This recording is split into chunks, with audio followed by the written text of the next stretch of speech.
I'm very pleased to be joined in this very sunny evening by Richard Lucas of the Scottish Family Party. Richard has been campaigning against many of the aspects of the SNP in the policy and more generally the Scottish Parliament as a whole and their tendency to ignore things which are absolutely central to the thriving of society. Foremost amongst this being the family and family relationships and the nature of how the family is treated by the law, by the state and by the system. And many people will know Richard and his party from their YouTube videos, which have highlighted extremely important issues relating to such things as the promotion of pornography in Scottish schools. So, Richard, welcome. How are you this evening? Yeah, I'm great. Yeah, I'm glad to be here. It's a lovely sunny evening. You can see the rays of sunshine coming through if I go into the wrong position there. They're lovely. Yep, it's great to be here. An opportunity to talk about the party and talk about the forthcoming election. Yes. So perhaps you could we start off with just how you decided or why you decided to found the party, when this was, and what the impetus behind it was. Right. That's a very interesting question. A few years ago, I was involved in a lot of debating, writing, public speaking, often from a sort of Christian perspective, debating with Muslims, debating with atheists. And some of the things I got involved in as well, it was more about moral issues, sometimes going into political issues. A lot of people started to say, you really should go into politics. And I thought, maybe they're right. Maybe that's something I should do. I think I would fit in there. I'd fulfill some sense of calling, if you like, to get involved in politics. So I thought, right, getting involved in politics, where'd you start? You join a party, don't you? So I thought, right, parties, probably the nearest fit out of the main parties. I thought Conservatives. So I'll think about that. So I joined the Conservative Party and I watched what was happening in the Conservative Party and I watched what happened to people with views like mine in the Conservative Party. And basically they got kicked out. So I thought, look, I'm charging at a brick wall here. There's no point. I'm not going to spend 2 years in the Conservative Party, networking and delivering leaflets just to come a cropper at the first selection process, because there's no way they're going to let me through. So I thought, right, give up on the Conservatives. Right, what next? We're talking back in 2014, 15 now. I thought, right, UKIP was at its high then. I'm not a big fan of the EU, to say the least. Not at the top of my priorities, but I'm not a fan. So I thought, right, let's try UKIP, who in those days presented themselves as the antidote to political correctness. So I joined UKIP and found that my because of my sort of conservative Christian values, if you like, I came under attack there. I wasn't quite kicked out, but it was not too far off. Really, I find that surprising. In UKIP, really? It is. I would say, to be fair to UKIP, I don't normally like being fair to other parties, but just to do it this once, to be fair to UKIP, it was more the Scottish leadership at the time was the issue. I think it's not a reflection maybe on UKIP more widely, but that's what happened. And also, I thought even within UKIP, they didn't represent a lot of what I think are my most important values, a lot of my core values. So I thought, right, where'd you go? If UKIP won't even have you, they're not representing your values, what options are left? So myself and a small group of other people, we said, right, we need to start something new with a new philosophy. So we're basically a socially conservative party. A lot of people don't understand what socially conservative means, but that's what we basically are. So our philosophy is based on the Scottish electoral system. So our idea isn't that we get, a few MSPs in the Scottish Parliament and they just join in all the debates that are already going on. Our idea is we want to get a few people in to start some new debates, to talk about some issues that are completely overlooked in the Parliament and to bring perspectives that are completely outside the mainstream. So our tagline is filling the void in Scottish politics. And we think if we could get a handful of MSPs, that would revolutionise debate in the whole nation. It would revolutionise debate in the media and in politics. People can jump up and down for a while saying, oh, that's disgraceful, that's outrageous, you can't say that. But eventually they run out of steam. Then they have to say, oh, well, I suppose we're going to have to listen to you and respond to you. And I think that's what Scotland needs. That's a vital part of, I think, basically, to some extent, shifting public opinion in Scotland from the direction that has been shepherded very firmly by the SNP. Okay, well, there's a lot to unpack there, right? So this is, so you're too politically incorrect for UKIP, and thank you for that. That was a lovely moment. And you're saying things that the people say you can't say this. Right? Mm-hmm. For me, I would point out, I think this is a vital service.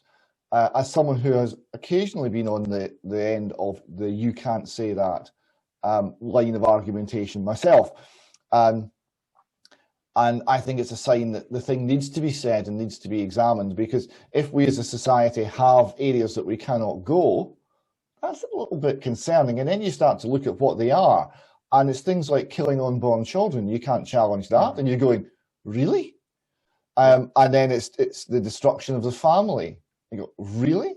So we, as a society, hurtling towards the edge of a cliff, and the political system is neutered. And this is why I was talking about there not really being any opposition. There's a uniformity amongst all of the parties on what really seems to be a script. So the idea that someone would go into the Scottish Parliament and shake it up is a sweet and beautiful thing to think about. So you've started campaigning. I mean, has YouTube and the videos that you've been putting out, has that been the main avenue, or is it more of a ground game? What's the party doing in terms of day-to-day stuff? What's your focus on? Well, during the campaign, first of all, we've got 40 candidates on the list, 5 in each region. We've got 7 constituency candidates as well. So they're going to be active in their areas. We're getting a flyer delivered through every letterbox in Scotland, which was quite an ambitious target for a relatively small party, but we've raised the money to do that. We did a survey last summer about how many people had heard of the Family Party. 9% had either definitely or yes, I think I've heard of them. So 9% total. So we're just hoping to boost that. So we're trying to reach as many people as possible with a flyer. Social media is very important. I mean, they're all against us. I mean, Facebook, if you go to our Facebook page, you click is it page quality? And it says your page is restricted and in danger of being unpublished. So we don't promote it to people. We restrict people who can see it, etc. So they're against us. Twitter have been as well. We've had a couple of incidents on YouTube. Yeah, but social media is important. The thing with YouTube, we find, it's not so much that you reach like hundreds of thousands of people.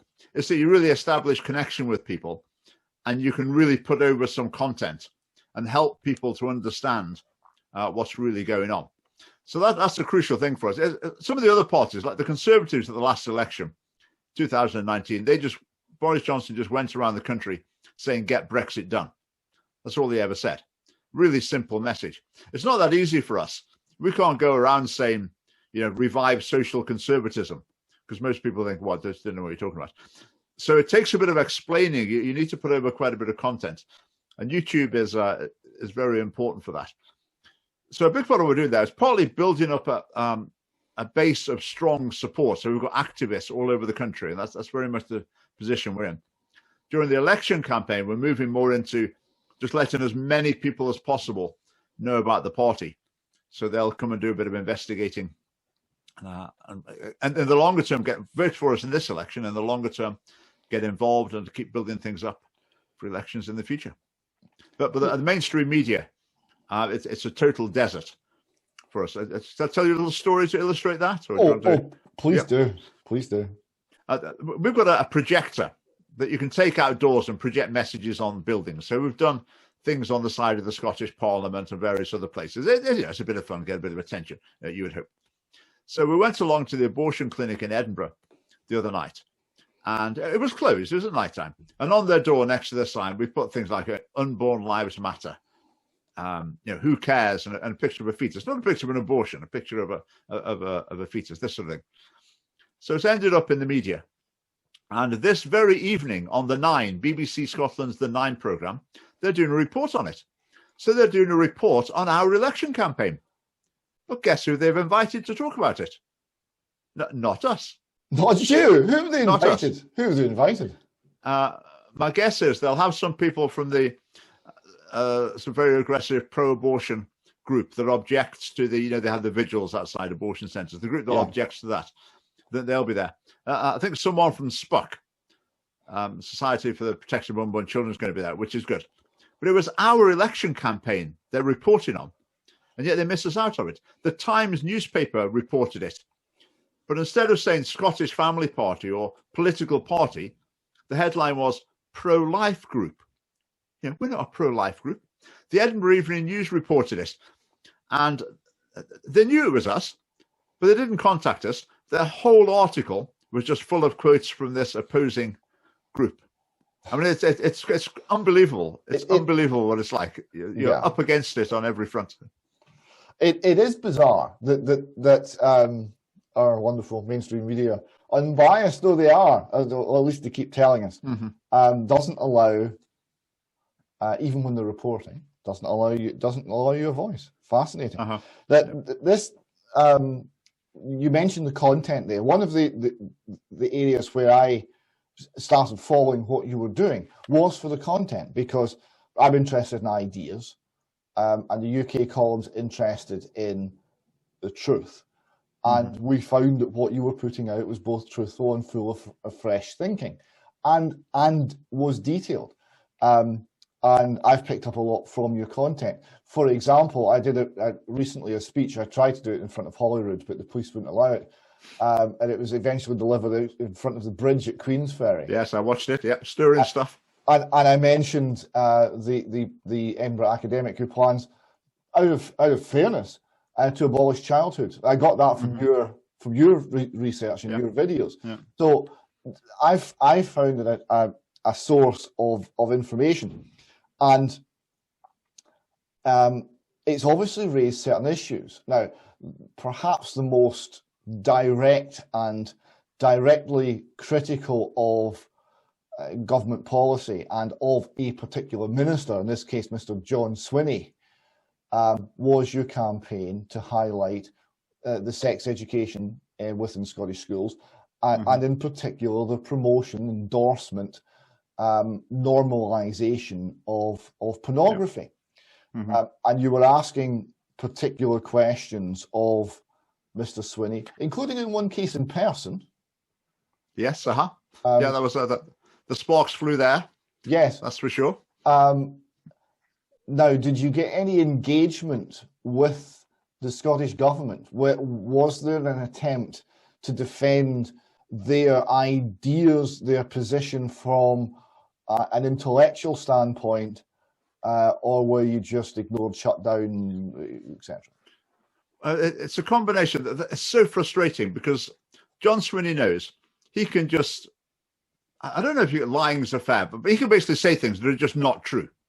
I will say the sex education materials include this. This is the message. And he'll say, no, it isn't. And he knows I can never pin him down. He's never going to come into the same room with me and we'll debate it. And I'll be able to say, look, it's here. What do you think it means then? They know that's never going to happen. So they can basically get away with bland responses. We've written to them sometimes, and you can imagine the reply you get. It's cut and pasted. Equality and diversity is at the heart of all we do. The well-being of pupils is our first priority, and they need, and on it goes. And they basically ignore it. And the reason they can get away with ignoring it is because the media don't put them on the spot, and no one in the Parliament puts them on the spot. I mean, I would love to stand up when it was the Scottish Family Party's turn for First Minister's questions and say, First Minister, why are you promoting pornography to pupils in Scotland? Surely this, in the longer term, is fueling child abuse. It's fueling violence against women and girls. Why is your government promoting pornography? And she'd come back and say, oh, I don't think we ought to. And then I would read out the sections from the curriculum where it says, have fun with porn. Porn's great. These are the forms of porn you should explore. And I mean, could you imagine the Scottish Parliament if that happened? That really would be the front page story. The next day, what would she say? What would she say? Or First Minister, could you explain why you rejoice in the killing of unborn children? I mean, she said she was full of joy when abortion was introduced in Ireland. So, First Minister, can you explain what it is about the killing of unborn children that causes you to rejoice. I mean, the Scottish Parliament has become the best show in town. But what would she say? She probably never even thought about how to reply to that sort of question, but she doesn't need to, because she never gets asked it. She never gets asked it because the so-called opposition, and it is the Conservatives, have essentially surrendered on these grounds and so many others. The principle that the left-wing anti-life worldview is the mainstream and is never to be questioned. I particularly enjoyed when you questioned Mr. Swinney on abortion. I particularly enjoyed the sight of the person hosting the meeting rushing down to the front of the stage, waving her arms at you and saying, no, you can't say that. We're live streaming. You said, but you're teaching this to children. If I can't say it because we're live streaming, how can you say this to our kids? And there was a moment, I thought there, just a moment where you could see her realizing, wait a minute, are we the baddies? But just a moment. It didn't last long. Yeah. But it's bizarre. I mean, that meeting, I basically outlined to John Swinney what was in the sex education resources he was promoting. And some of the people in that room, they were absolutely furious. One bloke tried to snatch the microphone from me. So I stood up. And he stood up as well. I mean, eventually he did grab it from my hand, quite violently. It's just bizarre. And I think, why are you angry? Are you angry because you don't like these things being spoken about? In which case you should be being angry with John Swinney, not with me. Or are you just such a sort of John Swinney fanboy that you're just infuriated that someone's attacking him? I think what they're probably thinking is that I'm just some nutter making it up. But that is a challenge we have. I mean, we'll say to people, do you realize this is what's in the government sex education resources? And they'll say, I don't believe you. That's okay. Here are the links. Here, I'll show you. No, that's not real. That's not what they really use. Okay, here's a video of John Swinney recommended it. No, he does not talk about. Let people just bury their head in the sands. Because don't want to believe it. Because here's the problem. What you're doing is you're not challenging a political belief. You're not even challenging a party allegiance. You're challenging a worldview, right? So they have a worldview which is post-Christian, postmodern, post a lot of things, and it has a particular set of beliefs. It is a religion in its own right, and it has its items of faith. And if the government, one of the items of faith is the state. If the government is actually promoting pornography in schools, then everything these people believe is a lie. Therefore, you come along and say the government's promoting pornography in schools. The easy response is to say, no, you're lying. That cannot be true. You're lying. Because the fact that it is true, notwithstanding, for them to face that reality, they have to admit that essentially they've bought a pup. They've been lied to, and possibly everything or almost everything they believe is a lie. And this is very difficult and very frightening. So you get the sometimes aggressive response, but this is where how you are under fire is very important, because if the response to the aggression is aggression in return, the situation just deteriorates and doesn't go anywhere. If the response to the aggression is a patient explanation of the facts, the person who's shouting at you might not be persuaded, but there'll be 5 or 6 listening who will be whose interest will be piqued, and who perhaps start along the road to recovering their worldview and getting out of the lies and into something that's much more honest.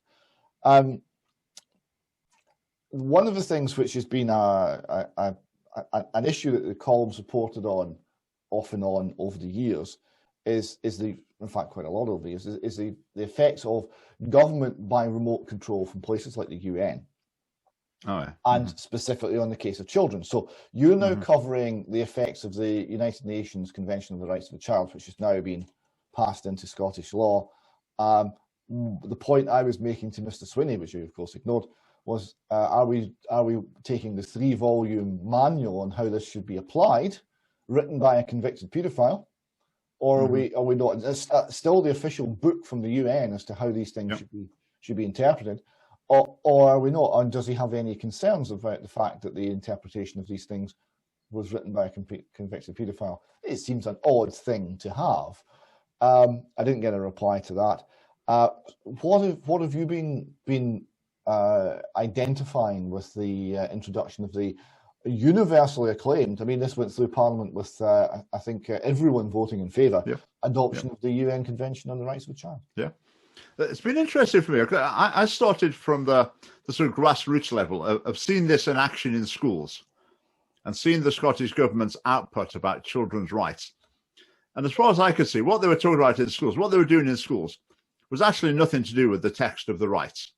You know, there weren't any child soldiers in Scotland. There wasn't anyone being tortured in schools.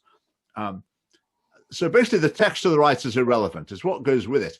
And I realized that what goes with it, it's basically children shouldn't be punished. And that's basically communicated to the children as well. And the other thing is they say to the children, the rights basically mean no one's got the right to tell you what to do. Everything should be negotiated. Like we said, they should be treated like adults, basically. So I could see this message, and it is the religion substitute to Scottish education. It's seen as the touchstone of moral objectivity. So assembly after assembly, lesson after lesson, and human rights are just presented as the embodiment of human goodness. So I could see the message. But then with this UNCRC incorporation, I've looked into it a bit more. And it really is just completely handing the reins over to the UN, because the Scottish law now says we interpret the rights are in the law, and they're interpreted according to basically whatever the UN said already and whatever it might say in the future. Now, if you look at what the UN said already, like the UN says for children's rights purposes, you have to have a smacking ban. So the Conservatives, with their brains turned off, I assume, they vote against the smacking ban, then vote for a law that effectively makes it illegal to not have a smacking ban. And it just looked at the way the UN interprets the Charter of Human Rights. It's like a catalogue of SNP policies. More childcare. You've got to get kids away from their mums and into childcare. You have to have hate speech legislation. Otherwise, you're infringing children's rights. You have to have free access to abortion. I mean, they went to the Vatican and gave them a report and said, you need to reconsider your policy on abortion. I mean, who do they think they are? Yeah, so it's just completely handing control over. You can see why the SNP want to do it, because everything they do already is totally in accord with the philosophy of the United Nations. So that they're binding future governments. If by some miracle Scotland had a better government at some point, they would be bound by this law to keep implementing SNP policy. So the thing is, this goes through, like so many things in Scotland, this should be a massive controversy. Only country in the world to have done it. Hugely far-reaching anti-democratic implications, and it's just a non-event. Just people patting each other on the back, lighting buildings up, and silence. Yeah, and this is one of the sort of themes we've had as we've looked at the SNP administration in this last, ever since 2007 when they came in, is the degree to which none of their policies are Scottish. Mm-hmm. I at one point started referring to them as the anti-Scots, because every policy they had was anti-Scottish. It was the very reverse of everything we ever stood for as a nation. Yeah, and it came from elsewhere. And as we started to dig into that was a very interesting story, because there was a whole series of largely American-based think tanks opened up in Edinburgh in about 1999 as the Parliament came in, because they thought, oh, fresh meat. These people are setting up a new parliament. We can influence this from the very foundations of the institution. And in they came. And these are where the ideas are coming from, or a lot of them. And they're certainly not coming out of Parliament. They're not coming out of the political parties.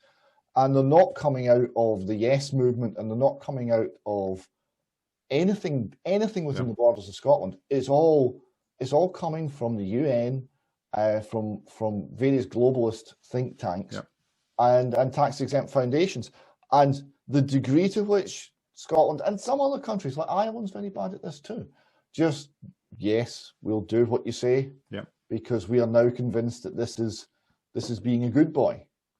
And they comply. And it's the compliance that it's quite pathetic in some ways. No one's asking the question. Yeah. Because they haven't got their own moral compass. If you haven't got your own values, you need someone else's. Well, whose values are you going to get most kudos for following? Or probably the United Nations. It's interesting. I'm like, think about the SNP. Who would you say is the real original thinker in the SNP? Who's the one who really forges ahead with novel and original policy ideas? Well, it depends. I mean, if you're talking about really crazy policy ideas, then Hamza Yusuf is up there with his hate crime bill. But no, it's not creative. The UN says you have to have a hate crime bill. Yeah, and the other one that's claimed. Now, I never saw this, but the one that's claimed to be the deep, insightful, deep thinker is Mike Russell, originator of Named Person. Yeah, again, entirely in accord with United Nations. It was his belief, but I never found Mike Russell thinking. It maybe happened once, but I missed it. I mean, look at John Swinney. I mean, has he had any original thought at all about education, apart from just going with the flow? What about Nicola Sturgeon? I mean, what policy ideas, what philosophical ideals has she brought that are really distinctive? You think, yeah, that's her thinking for herself there. Oh, no, there's no thinking for herself. And there's no such thing as Sturgeonism.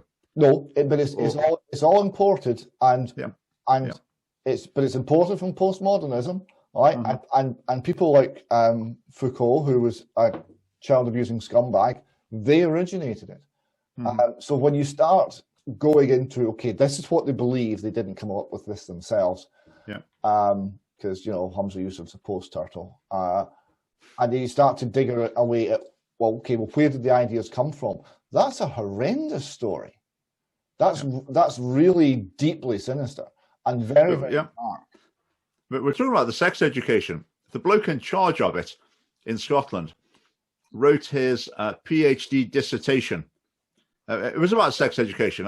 So I read some of it. And a major theme of it is the importance of breaking down the barriers between childhood and sexuality.